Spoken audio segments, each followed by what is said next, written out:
John, you made a point earlier that Trump seemed to be pro-CIA, working with the CIA when he was president last time. Yeah. Do you think that he is going to be sort of pro-establishment? Do you think he's still on that trajectory ever since the assassination attempt?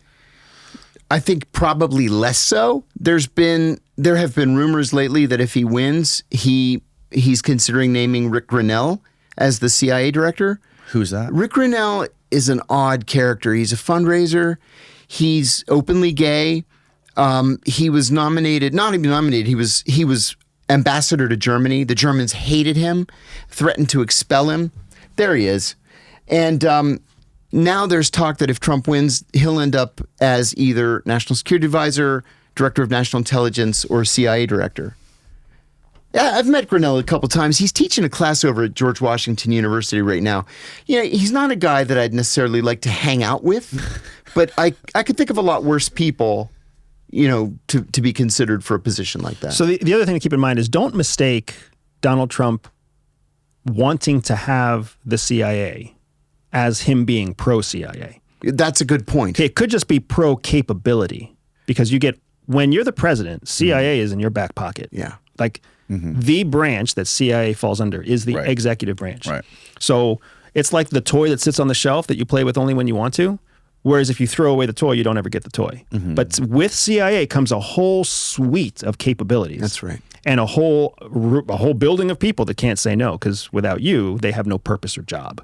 Right. If anything, the massive attrition that CIA has been experiencing since 2016 when Trump won the election was when people really started waking up at the agency, waking up to the fact that we serve the president. We don't serve the American people. We don't serve the democratic process. We serve at the behest of the president, the pleasure of the president. So wherever that person goes, we follow. And some people didn't like that. I think most Americans don't understand that.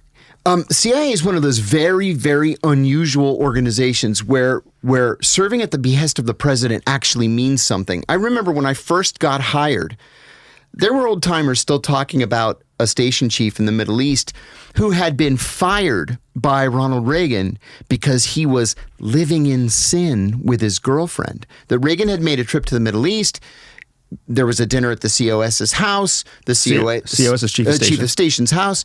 The chief said, like for you, Mr. President, to meet my girlfriend. Oh, are you visiting? Oh, no, Mr. President, I live here. Oh, you're fired. I don't allow my people to live in sin. You can't do that in the rest of the civil service. But at the CIA, we served at the pleasure of the president. And if he doesn't like the cut of your jib or the way you look at him in the meeting, you're out. So now you understand why someone like Gina Haspel would be a good call. Because that's a person who does what they're told to do. Right. So when a call comes down at 2 o'clock in the morning on a Sunday to get something illegal or potentially illegal done, that's the kind of person who says yes. I was on Fox News last week on the Jesse Waters show. And he asked me about that specifically. And I said, this is why if Donald Trump wins the presidency again, and if I had the opportunity to tell him one thing, it would be, please don't choose a general or a CIA insider to lead the CIA. Because the way those people became generals and became senior intelligence service leaders was by saying, yes, sir. Through their whole careers. Yes, sir. What you need is somebody who has the guts to say, Mr. President, that's a terrible idea. And let me tell you why. And I think this is what we should do instead. Somebody who's got the guts to tell the president the truth. Yeah. Right, but it's counterintuitive because that's not the way you get power in the government. Exactly right. And that's what's so difficult. And anybody who's ever served in uniform, anybody who's still serving in uniform, anybody who's ever been in any kind of bureaucratic process that's tied to government, what they have seen is your new tranche of recruits every year are full of zest and zeal and ideology and passion for what they believe it means to serve the public. Exactly right. And then as every year goes by, they are ground down to a more mediocre average. And then the people who are still have burrs on their shoulders, the people who are still a little bit ornery, either find their way out or they get kicked out, or they're pulled out in some way. And once you get to the senior most levels of decision making, those people have already there's a turning point between 7 and 12 years where you really have to. Oh, so true. Where you really have to make your decision. Am I going to make a life out of this? So true. Or am I going to pull parachute and get out of this? An old timer told me by year 10, you can see who's going to be a leader and who's not. And the ones who aren't are going to leave. And it has nothing to do with leadership. No. Wow. It has to do with whether you're going to follow the bureaucratic process. I mean, we call it riding coattails. Yeah. We call it having grandfathers. Having a rabbi. Yep. Let me tell you a quick story.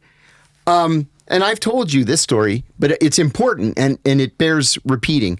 So when I was still in analysis, this would have been the mid-1990s. The office that I had worked for, the Office of Leadership Analysis, ceased to exist while I was serving overseas. Under Clinton? Yes, Bill Clinton. So I came back and I was assigned to the Office of Near Eastern and South Asian Analysis.